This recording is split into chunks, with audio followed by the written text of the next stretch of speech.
할렐루야. 하나님의 은혜가 충만한 주일이 되기를 바랍니다. 오늘은 우리 대학 청년 연합이 함께 장충체육관에 모여서 집회를 합니다. 이미 지난 이틀 동안 양재에서 함께 모여서 예배와 선교 컨퍼런스를 마치고 오늘은 모든 우리 대학 청년들이 함께 모여서 집회를 합니다.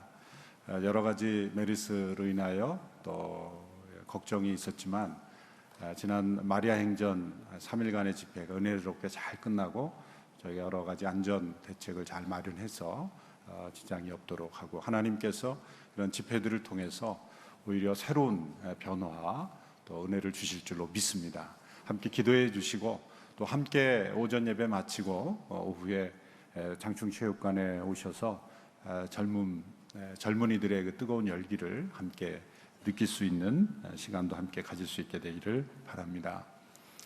지난 마리아 행전은 정말 은혜 가운데 이 예배당이 꽉 차서 부족할 정도로 많은 우리 여성들이 함께 모여서 나라와 민족을 위해 기도했습니다. 또 6.25의 비극 동족 상잔의 전쟁을 기억하면서 나라와 민족을 위해서 하나님 앞에 기도하는 그런 간절한 기도의 시간이 있었습니다. 계속해서 이 기도의 운동이 일어나고 또 이 운동이 교회를 깨우고 또 민족을 깨우는 귀한 집회가 될 줄로 믿습니다. 내일부터 이틀간은 양재에서 우리 건강한 교회 세미나가 열립니다. 뉴욕에서 사역하시는 피터 스카지로 목사님이라는 분이 계시는데, 이분은 정서적으로 건강한 교회, 또 정서적으로 건강한 영성, 또 정성적으로 건강한 리더, 이런 여러 건강한 그 교회 리더, 우리 성도들의 삶을 잘 실천하고 또 건강한 교회를 이끌어 가시면서 영향을 미치는 분입니다. 크게 대외적으로 홍보를 하지 않았고요. 저희 교회 목회자들 또 저희가 섬기는 그런 농어촌 지역에 있는 교회 목사님들, 그런 분들을 초청해서 함께 이 세미나를 가지려고 합니다. 함께 기도해 주시기를 바랍니다. 이제 7월을 앞두고 있습니다. 열왕기하 계속해서 말씀을 묵상하고 우리가 함께 하나님과 동행하는 이 여름철이 될 수 있게 되기를 바랍니다. 기도하겠습니다. 하나님 아버지, 오늘도 새날을 주시고 거룩한 주일로 함께 모여 우리의 주되심을, 예수님의 주되심을 높여드리며 예수 그리스도의 그 사랑과 은혜를 덧입어 주님을 닮아가려고 주 앞에 더 가까이 나가는 복된 시간을 허락하셔서 감사합니다. 오늘 모이는 우리 대학 청년들의 모든 카운트다운 집회를 주님의 영으로 충만하게 축복하여 주시옵소서. 열방을 향한 하나님의 백성들의 헌신이 일어나게 하옵소서. 마리아 행전의 기도의 불길과 그 뜨거운 하나님을 향한 사랑이 계속해서 이 땅 위에 번져가게 하여 주옵소서. 오늘도 기록된 말씀을 통하여 주님의 음성에 귀를 기울이는 모든 영혼들에게 살아계신 주님의 영으로 말씀하여 주옵소서. 예수님의 이름으로 기도하옵나이다. 아멘. 아주 어릴 적 고향집 근처에 가까이 사는 이웃 친구가 있었습니다. 저는 곧 서울에서 살게 되었기 때문에 오랫동안 만나지 못하다가 10여 년이 흐른 후에 우연히 고향집 근처 길에서 그 친구를 만나게 되었습니다. 그런데 저는 충격을 받았습니다. 왜냐하면 그 친구는 그동안 그 몸이 자라지 않았기 때문입니다. 저는 그런 육체의 병이 있다는 것을 그때 처음 알았습니다. 아주 어릴 때 저의 모습 그대로 멈추어 있는 그 친구의 모습을 보면서 저는 엄청난 충격을 받았던 기억이 있습니다. 우리의 몸이 자라지 않는 질병, 얼마나 안타깝고 얼마나 힘겨운 질병이겠습니까? 그러나 이러한 안타까움은 영적 성장에도 동일하게 적용되어야 합니다. 우리는 우리 육체가 자라지 않는 것은 안타까우면서도 우리 영적 생명이 성장하지 않는 것은 전혀 안타까워하지 않는다면 그것은 모순인 것입니다. 살아있는 생명은 자라고 그리고 성장하게 되어 있는 것입니다. 성장하고 있습니까? 라는 질문을 우리 모두에게 또 우리 각자에게 던지면서 오늘 말씀을 함께 나누고자 합니다. 성경 곳곳에서 영적 성장에 대한 말씀을 주시는데요, 에베소서 4장 15절 16절의 말씀을 먼저 함께 보시겠습니다. 함께 읽습니다. 시작. 사랑 가운데 진리를 말하며 범사의 머리 되시는 그리스도에게까지 자라나야 합니다. 그리스도로부터 온 몸이 각 마디를 통해 함께 연결되고 결합됩니다. 각 지체가 맡은 분량대로 기능하는 가운데 그 몸을 자라게 하며 사랑 가운데 스스로를 세워갑니다. 베드로서 3장 18절 함께 읽습니다. 도리어 우리 주시며 구주신 예수 그리스도의 은혜와 그를 아는 지식 안에서 성장해 가십시오. 영광이 이제와 영원토록 그분께 있기를 빕니다. 아멘. 범사의 머리 되시는 그리스도에게까지 자라가야 한다. 예수 그리스도의 은혜와 그를 아는 지식 가운데 성장해 가십시오. 하나님의 뜻은 우리가 그 아들의 형상을 본받는 데까지 자라가는 것입니다. 하나님은 우리 모두를 있는 그대로 부르십니다. 있는 그대로, 있는 모습 그대로 우리를 받아주십니다. 그러나 하나님은 결코 우리를 있는 모습 그대로 내버려 두시지 않습니다. 우리가 그리스도에게까지 자라도록 우리를 성장시키는 계획을 가지고 하나님은 역사하시는 분입니다. 그러므로 내가 예수님을 믿고 난 이후에 왜 이렇게 나에게 어려운 일들이 많이 생길까? 단 한 가지 이유 때문이죠. 우리가 그리스도를 닮아가는 일에 하나님께서 일하고 계신 것이죠. 우리는 더 편안한 삶, 더 안락한 삶을 기대하고 더 쉬운 삶을 기대하지만 하나님은 우리가 더 예수님을 닮아가는 삶을 이루어가기를 원하시는 것이죠. 그래서 때로 우리가 이해하기 어려운 고통도 허락하시고, 그래서 고통이 깊을수록 하나님께서 더 빨리 우리를 그리스도에게까지 이끄시는구나, 내가 급행 열차를 탔구나, 이렇게 생각하시면 됩니다. 독수리가 자기 새끼 독수리를 훈련하는 그 방법에 관한 글을 읽은 적이 있습니다. 독수리는 그 둥지를 만드는 아주 정교한 건축 기술을 가지고 있다고 합니다. 나뭇가지를 깔아놓고 그 위에 돌들을 또 놓고 그 위에 아주 푹신한 그런 부드러운 깃털을 올려놓는다고 합니다. 그리고 그 위에서 새끼를 키우는 거죠. 그런데 새끼가 어느 정도 자라서 이제 스스로 날아야 될 때가 되면 그 부드러운 깃털을 치워버린다고 합니다. 그러면 푹신했던 그 장소가 갑자기 차가운 돌이 되고 또 밑에 나뭇가지가 자기를 찌르게 되고, 그래서 어느 날 이 새끼 독수리가 결심을 하게 된다는 거죠. 더 이상 여기서 못 살겠다, 날아야 되겠다. 그때부터 하늘을 날 결심을 하게 되고 하늘을 날기 시작한다는 거죠. BBC 방송에서도 비슷한 방송을 제가 봤는데, 높은 나무 위에서 어느 새가 자기 새끼 새를 밀어버리는 거예요. 밀어버렸을 때 그 새끼 새가 그 나무 위에서 떨어지는데 발버둥을 칩니다. 그런데 발버둥 쳐도 아직 날 수 있는 힘이 없기 때문에 그대로 땅으로 떨어지는 거예요. 근데 다행히도 그 밑이 푹신한 그 흙과 그 나뭇가지들이 있기 때문에 탄력을 받아서 다시 이렇게 튕겨져 나오는 그런 모습을 그 BBC 방송에서 아주 정교하게 촬영을, 또다시 올라가면 또다시 떨어뜨립니다. 계속해서 수직 낙하로 여러 번 떨어진 이후에야 그 작은 새는 날개의 힘을 얻어서 날아가게 되는 것이다. 하나님께서는 우리를 훈련시키시고 연단시키셔서 우리가 하늘을 나는 새와 같이 그렇게 하나님 안에서 날 수 있는 영적 자유를 얻기까지 때로 우리를 연단시키시고 훈련시키십니다. 인생의 모든 과정에 하나님의 목적은 바로 우리가 그리스도에게까지 자라나게 하시는 것입니다. 그래서 내가 이해하기 어려운 모든 상황을 통해서 우리는 이 질문을 계속해서 던져야 한다고 생각합니다. 하나님께서 이 일을 통해서 나를 어떻게 그리스도를 닮아가게 하시고 계신가? 이 영적 성장은 캘린더에 의해서 측정할 수 없습니다. 예수님을 믿은 지 오래됐다 그래서 저절로 영적 성장이 이루어지지 않습니다. 교회에 등록한 지 수십 년이 됐다 그래서 저절로 영적 성장은 결코 이루어지지 않습니다. 교회 생활이 익숙해졌다 그래서 그것이 곧 영적 생활이 이루은 것은 아닙니다. 외적인 활동이 많아졌다 그래서, 봉사가 많아졌다 그래서 그것이 영적 성장의 지표라고 말할 수도 없습니다. 영적 성장은 꼭 우리가 많은 성경 지식과 어떤 신학적 지식을 가지고 있다고 해서 또 이루어졌다라고 말할 수도 있는 것도 아닙니다.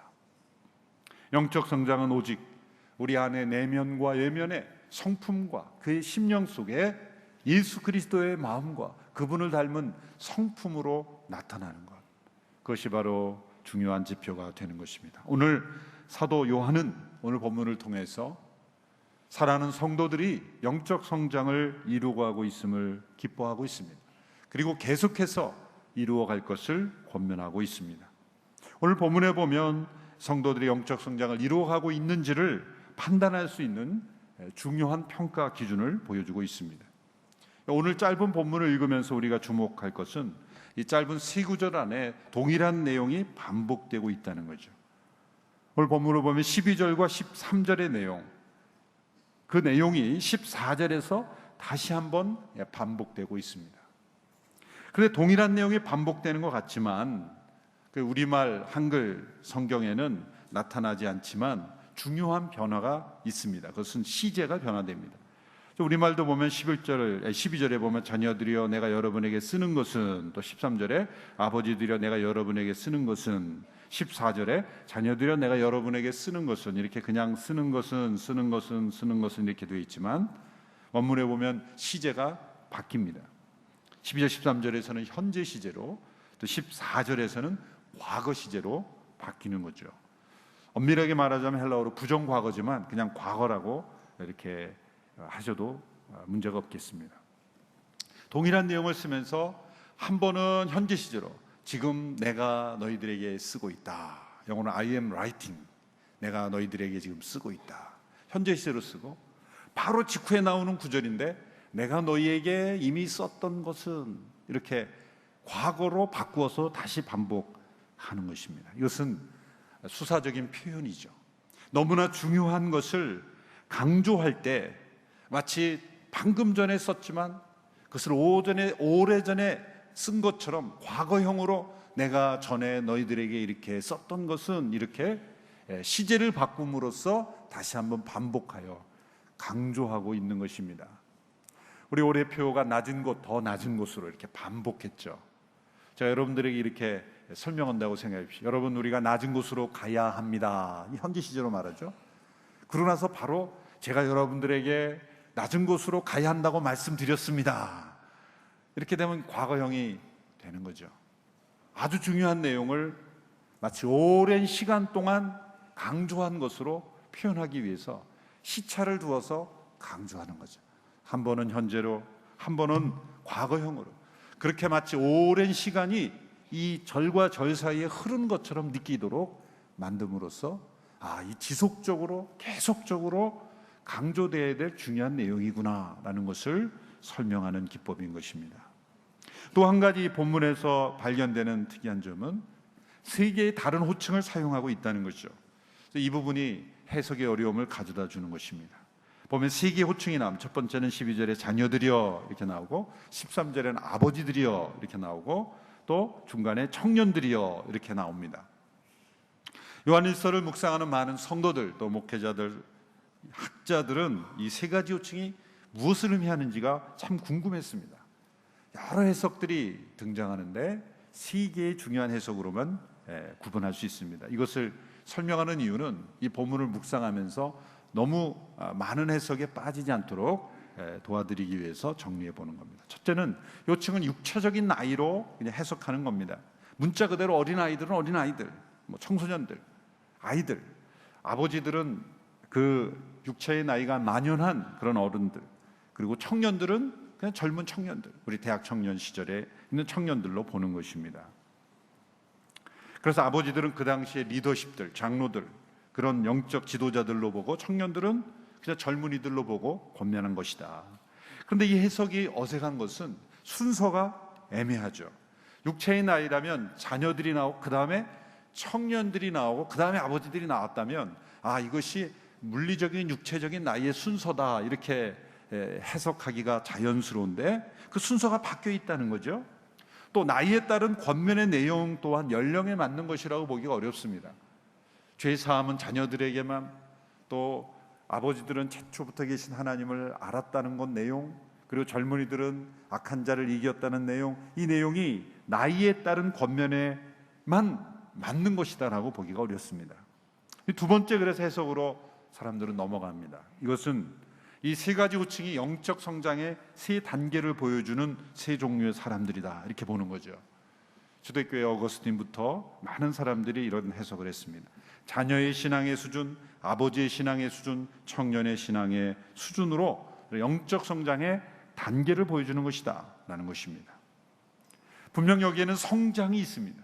자녀의 어린 시절, 육체의 나이를 영적인 그런 성숙으로 비유하면 어린 시절의 신앙이 있고 청년의 신앙이 있고 그리고 아버지의 신앙이 있다. 이런 면에서는 설득력 있게 받아들일 수 있는 그러한 해석입니다. 그런데 여기서도 여전히 그 순서가 납득하기 어렵습니다. 그렇다면 어린아이로부터 시작해서 청년의 강한 신앙이 되고 아버지의 원숙함으로 간다라고 했을 때 이 순서만 바뀌어놨더라면 어색하지 않을 텐데 이 부분이 걸립니다. 또 한 가지는 13절에 보면은 이 아버지들에게 태초부터 계신 일을 알았다 이렇게 설명하고요. 또 14절에 보면 아버지에게 준 권면이 자녀들에게도 반복이 됩니다. 14절에 보면 자녀들여 내가 여러분에게 쓰는 것은 여러분이 아버지를 알았기 때문입니다. 이 아버지를 알았다는 것이 자녀들에게 준 그 내용과 아버지들에게 준 내용이 동일한 내용이에요. 이런 의미에서는 분명하게 다른 영적 성장의 단계의 차이다 이렇게 보기에는 또 이 어려움이 있는 것입니다. 그래서 세 번째 중요한 해석은 모든 성도들의 영적 성장을 세 가지 호칭을 통해 말씀하고 있다라는 견해입니다. 저는 이 견해를 따릅니다. 왜냐하면 자녀들이여 라고 하는 호칭이 특정한 단계에 있는 성도들만의 호칭이 아니라 요한일서 전체에서 요한은 모든 성도들을 대상으로 하는 호칭으로 반복해서 사용하고 있기 때문이죠. 오늘 본문뿐만 아니라 3장, 4장 이르기까지 틈나는 대로 자녀들이여, 자녀들이여, 자녀들이여. 모든 성도들, 그가 염두에 두고 기도하는 모든 성도들을 일컬을 때 요한은 자녀들이여 라는 말을 사용했습니다. 그것은 이 사도 요한이 비교적 노년의 때, 어쩌면 그가 이 서신을 마지막으로 생을 마감할 수도 있는 유언과도 같은 이 마지막 노년의 때에 기록했기 때문에 그에게는 모든 성도들이 다 자녀들처럼 그렇게 여겨졌기 때문이죠. 또한 이 순서를 보면 자녀들이 나오고 그 다음에 그 아버지들이 나오고 그 다음에 청년들이 나오는 순서가 구약 성경에도 발견이 됩니다. 요엘서 2장 28절의 말씀을 우리 같이 한번 보겠습니다. 요엘 2장 28절 시작.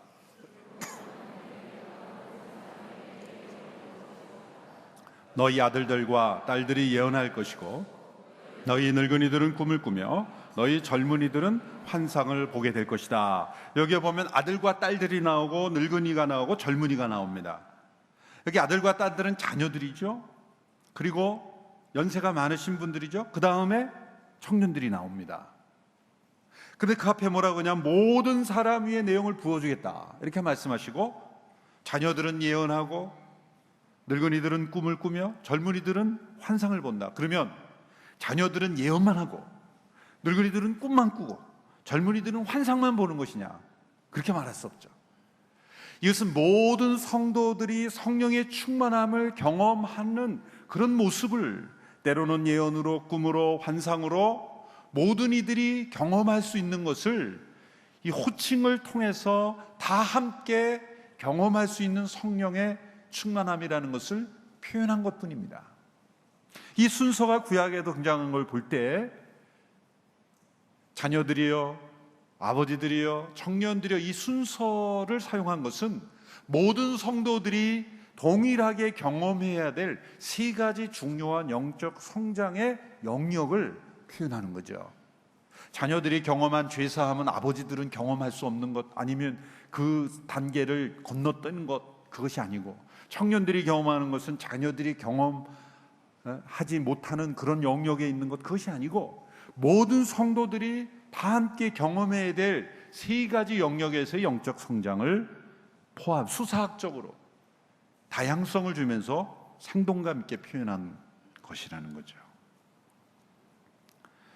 이 호칭의 변화에는 분명히 영적 성장의 단계가 있습니다. 예수님을 처음 믿고 변화됨으로 죄사함을 경험하는 그런 영적 경험이 있고, 그 다음에 아버지를 더 깊이 알아가는 경험이 있어. 그것은 분명히 성장입니다.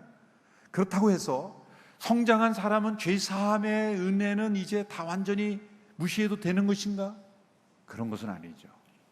이것은 하나의 영적 생활에서 경험하고 함께 성장해야 될 새 영역을 우리에게 제시해 주는 것입니다. 이것을 연령별, 호칭별로 설명함으로써 우리에게 성장이라는 그런 메시지는 주지만, 그러나 이것이 세 개의 다른 부류의 사람들을 의미한다고 볼 수는 없는 것이죠. 그렇다고 한다면 이 말씀을 통해서 우리가 영적 성장을 이루어야 될 세 가지 영역이 무엇인가? 첫째는 자녀로서의 영적 성장이다, 그렇게 말할 수가 있습니다. 자녀로서의 영적 성장이다. 오늘 본문 12절 그리고 14절 초반부를 같이 읽겠습니다. 시작. 자녀들여, 내가 여러분에게 쓰는 것은 여러분의 죄가 그리스도의 이름으로 용서됐기 때문입니다. 14절 시작.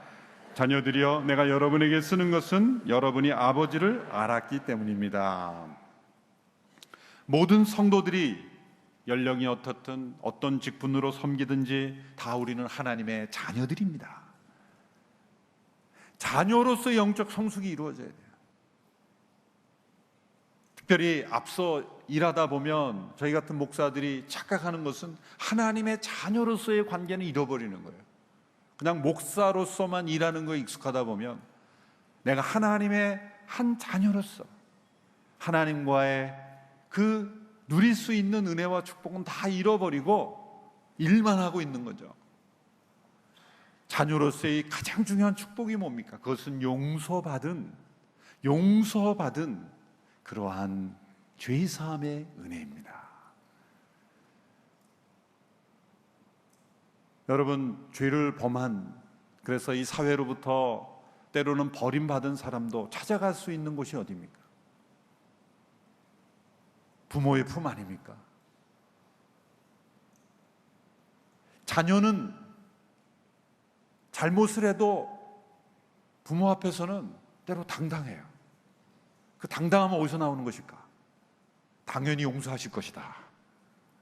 그 용서에 대한 기대가 아닐까? 다른 사람 앞에서는 피하고 또 도망가려는 모습도, 때로는 부모 앞에서는 용납될 기대, 그런 어떤 용서의 기대를 가지고 있는 게 아닌가. 누가복음 15장에서 하나님은 그분의 모습을, 그 아들의 죄를 용서하는 아버지의 모습으로 보여주셨습니다. 돌아온 그 아들을 맞이하고 그의 죄를 용서해 주는 그 아버지의 모습, 자녀로서의 영적 성장, 그것은 죄사함의 깊은 은혜를 우리가 누리는 것입니다. 우리가 믿음의 생활을 하다 보면, 교회에 익숙하다 보면 어느 한순간에 우리가 잃어버리는 게 있어요. 우리 모두가 죄인이라는 걸 잊어버려요. 그리고 우리가 용서받은 죄인이라는 걸 잊어버려요. 여러분, 죄사함의 교리는, 죄사함의 교리를 기초 양육, 이거는 신앙의 초보 단계에서 얻는 지식으로만 여기면 그때부터 영적 성장이 멈추는 거예요. 우리는 일평생 주님 앞에 서는 그날까지 날마다 죄를 고백하고 용서받는 은혜를 누려야 하는 죄인들입니다. 죄를 고백하고 용서받았으면 그때부터는 의인이다, 죄가 없는 의인이라고 가르치는 게 구원파의 잘못된 교리예요. 우리는 의인이지만 용서받은 의인일 뿐이에요. 제 용서함을 받음으로써 우리는 의롭게 된 의인일 뿐이지 죄가 없어서 의인이 된 것이 아니죠. 끊임없이 우리가 죄책감에 사로잡히라는 것이 아니라 우리는 죄 용서받은 그러한 죄인이라는 것, 우리 안에는 엄청난 죄가 득실거린다는 것, 그것을 우리가 날마다 깨닫고 하나님의 자녀로서 그 죄 용서를 날마다 누리는 그 은혜 안에, 그 감격 안에 거하는 것이 영적 성장입니다. 내가 영적 성장을 이루고 있는가를 측정해 보려면 내가 자녀로서 아버지 하나님 앞에 어떤 관계를 누리고 있는가, 죄 사함의 깊은 은혜를 날마다 누리는 우리가 되기를 축원합니다.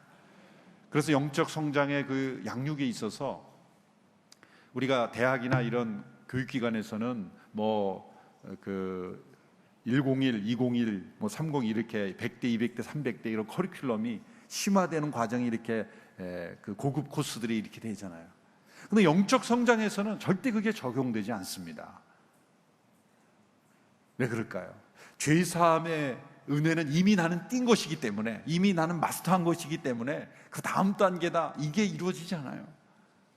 깊은 영적인 성숙을 이룬 사람도 그의 밑바닥에는 언제나 나는 용서받은 죄인이라는 것, 그 감격과 은혜가 날마다 살아있는 것이 영적 성장이기 때문에 나는 기초를 띈 사람이야, 그런 생각하시면 안 됩니다. 여러분, 우리 온누리드 성도들 가운데 큐티 학교 나는 20년 전에 졸업했어, 그게 중요한 게 아니죠. 큐티를 나는 고급 큐티나 들어야지, 나는 이 초급 큐티는 나에게 해당 안 돼, 그 자체가 벌써 영적 성장이 멈춘 증거예요. 큐티가 깊어져야죠. 큐티는 기초 양육이니까 나 큐티 쓸고 끝냈어, 그러고는 큐티 안 해요. 그거는 학교 교육과 과정처럼 끝낸 게 아니라 그냥 큐티가 날마다 깊어져야 되는 거예요. 하나님의 자녀로서 하나님과의 기본적인 관계가 깊어지는 것이 영적 성장이라는 것입니다. 우리의 믿음의 연수가 많아질수록 더욱더 죄사함의 그 감격과 그 은혜의 충만함이 더욱더 깊어지는 자녀로서 영적 성장이 이루어지기를 축원합니다. 두 번째는 아버지로서 영적 성장입니다. 13절 초반부와 14절 후반부 우리 같이 읽겠습니다. 시작. 아버지들이여, 내가 여러분에게 쓰는 것은 여러분이 태초부터 계신 분을 알기 때문입니다. 또 14절 시작. 14절 중간에 보면 이렇게 되어 있습니다. 아버지들이여, 내가 여러분에게 쓰는 것은 여러분이 태초부터 계신 분을 알았기 때문입니다. 동일하기 때문에 자막이 안 넣은 거예요.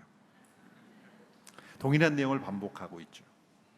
아버지로서의 영적 성장, 죄사함의 은혜를 받고 자녀로서의 영적 성장이 있다면 하나님 우리에게 원하시는 것은 이제는 우리가 아버지의 마음을 아는 영적 아버지로서도 성장하기를 원한다는 거죠. 여러분, 육체의 나이와 은혜 안에서의 믿음의 나이가 병행하기도 합니다. 대개는 그렇습니다. 그러나 항상 그렇지는 않습니다.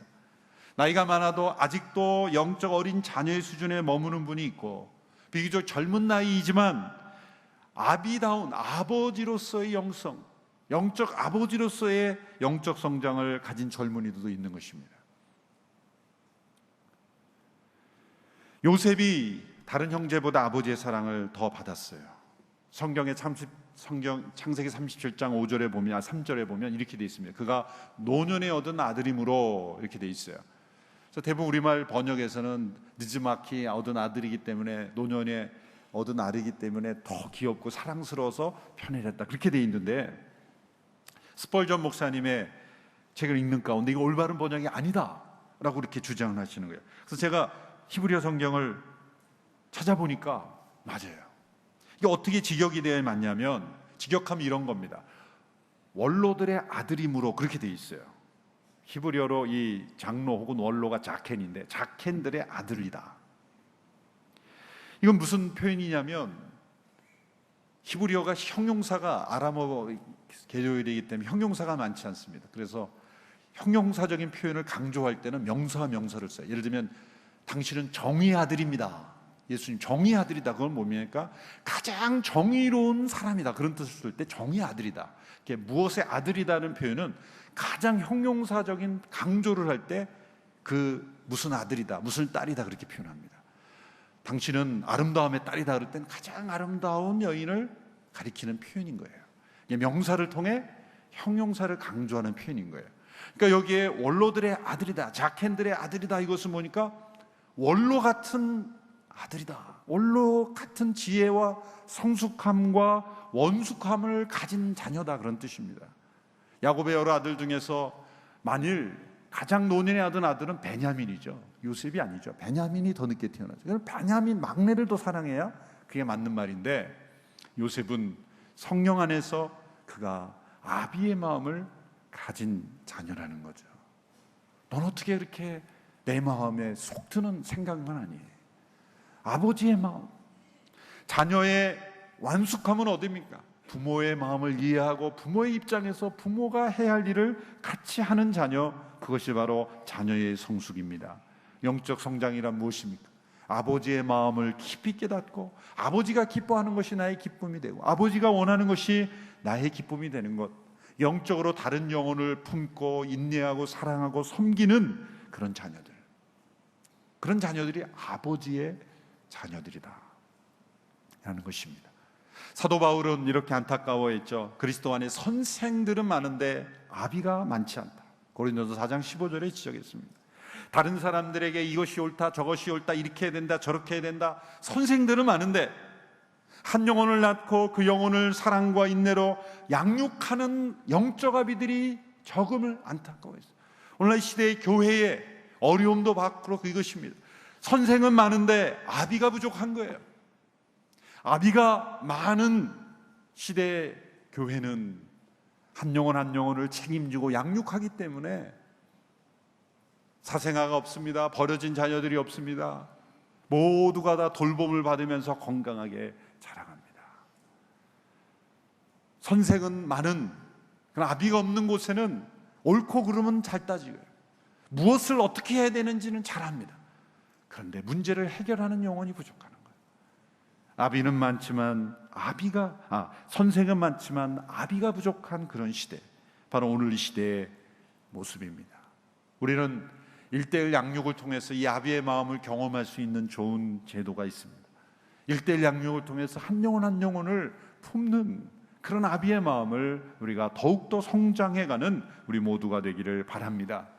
그 아버지 하나님은 태초부터 계신 분, 태초부터 계신 분을 안다면, 태초부터 지금까지 동일하게 역사하셨던 그 하나님의 마음을 다 안다는 것은 성경 전체를 통해 역사하시는 하나님의 마음을 아시는 거예요. 역사를 움직이시는 하나님의 법칙을 아는 거예요. 역사를 왜 이렇게 역사하셨는지, 왜 심판하셨는지, 왜 구원하셨는지, 왜 때로 징계하시는지, 왜 때로 한 영혼을 택하시는지를 태초부터 지금까지 일하시는 하나님 아버지의 마음을 안다는 것. 그는 미래의 역사를 내다볼 수 있다는 거죠. 예견할 수 있다는 거죠. 그리고 올바로 갈 수 있다는 것입니다. 이 아버지의 마음을 깨닫는 영적 성장이 우리 모두에게 있게 되기를 축원합니다. 세 번째는 청년으로서의 영적 성장. 우리 13절 후반부, 14절 후반부 함께 읽겠습니다. 시작. 청년들이여, 내가 여러분에게 쓰는 것은 여러분이 악한 자를 이겼기 때문입니다. 또 14절. 청년들이여, 내가 여러분에게 쓴 것은 여러분이 강하고 하나님의 말씀이 여러분 안에 거하심이에요. 여러분이 그 악한 자를 이겼기 때문입니다. 청년의 특징은 힘이 세고 강하다는 것입니다. 청년의 때를 비유했지만 이것은 육체의 강함을 의미하는 것이 아니죠. 영적인 강함을 의미하는 것입니다. 청년의 때 육체의 강함은 오히려 죄를 범하기 쉽죠. 넘치는 에너지는 때로 과욕을 불러일으킬 때가 많은 것입니다. 청년이 실수가 많고 잘못 행하는 것은 에너지가 많기 때문이에요. 그것은 삼손의 강함이죠. 삼손은 힘이 강하고 근육이 세고 에너지가 많았기 때문에 그는 오히려 타락했습니다. 여기서의 강함은 은혜 안에서의 강함이에요. 약함 속에서의 강함입니다. 사도 바울이 고백한 대로 고린도서 12장에서 내가 약할 그때 곧 강함이라, 이는 그리스도의 능력이 내게 머물게 되기 때문이라. 오히려 육체의 약함 속에서, 환경의 열악함 속에서, 그리고 고난의 약함 속에서 경험하는 강함인 것입니다. 나의 육체의 강함이 아니라 하나님의 은혜로부터 오는 강함. 사도 바울이 디모데에게 권면한 대로 내 아들아, 내가 그리스도 예수 안에 있는 은혜 속에서 강하고, 은혜 속에서 강하다는 게 뭘까요? 오뚜기라는 오뚜기는 넘어뜨려도 바로 일어나요. 바로 일어납니다. 때로 쓰러져도 바로 일어납니다. 왜? 은혜가 나를 강하게 회복시켜 주기 때문이다. 이 강함은 또한 하나님께서 여호수아에게 말씀하신 강함입니다. 여호수아 1장에서 강하고 담대하라. 이 강하고 담대하는 것은 육체적인 용맹, 어떤 육체의 강함이 아니죠. 이 강함은 그 뒤에 설명됩니다. 내가 이 율법책을 내 입에서 떠나지 말게 하고 주야로 묵상하여 그 가운데 기록한 대로 다 지켜 행하라. 내가 형통하리라. 이 강함은 뭡니까? 하나님의 말씀을 지켜 행하고 순종하는 강함인 것입니다. 그래서 오늘 말씀에도 여러분이 강하고 했을 때 뭐가 나옵니까? 하나님의 말씀이 여러분 안에 거하심으로 악한 자를 이기게 되는 거예요. 우리가 악한 자를 이기게 되는 비결은 무엇입니까? 그것은 하나님의 말씀이 우리 안에 거함으로써 가능하게 된 거예요. 이 순서가 중요해요. 내가 하나님의 말씀을 주장한다 이렇게 설명하지 않고 하나님의 말씀이 우리 가운데 거하신다라고 말씀해요. 주어가 하나님의 말씀이 먼저 시작돼요.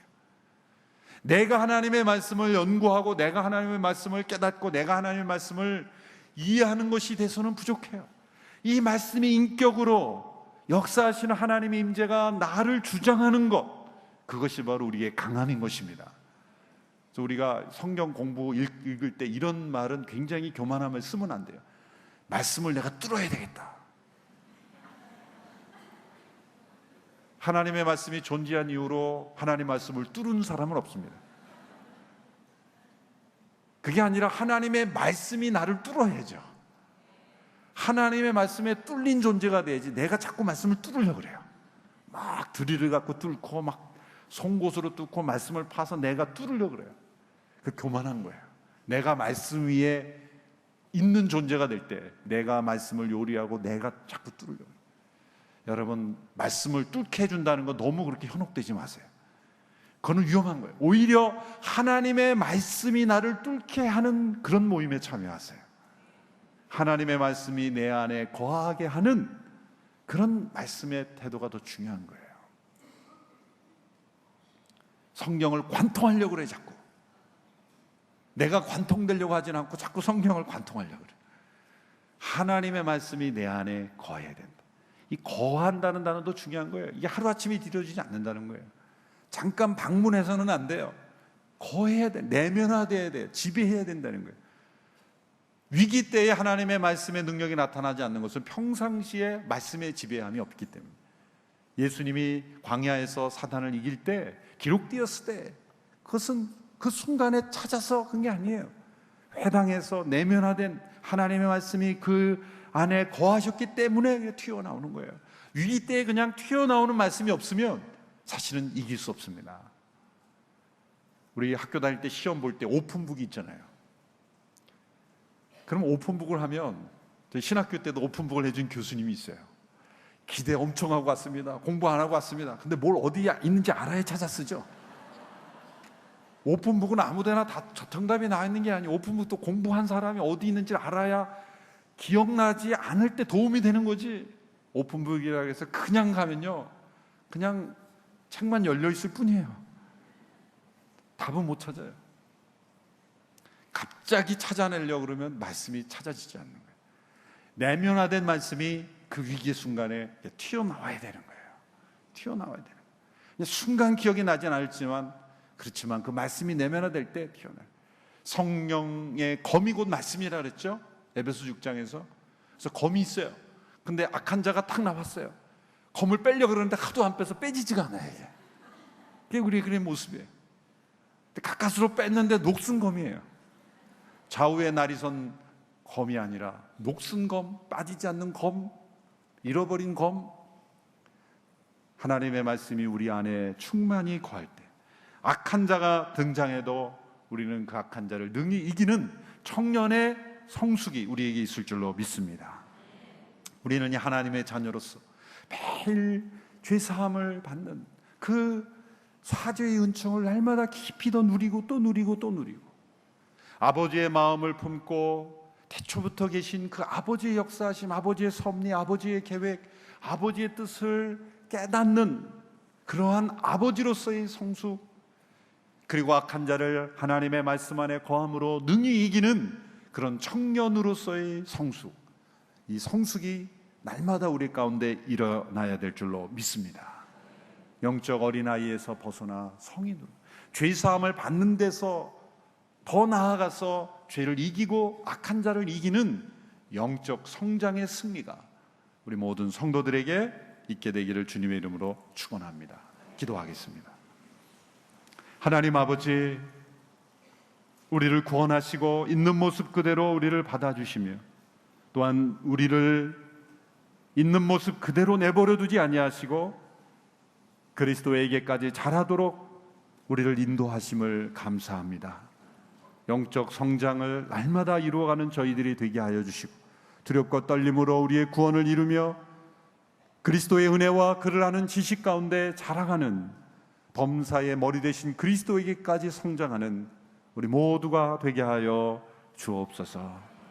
얼마나 우리 죄를 용서하셨는지를 날마다 깊이 감격하며 아버지의 마음을 날마다 깨닫느며, 그리고 악한 자를 말씀 안에 이기는 승리의 삶 살게 하여 주시옵소서. 예수님의 이름으로 기도하옵나이다. 아멘.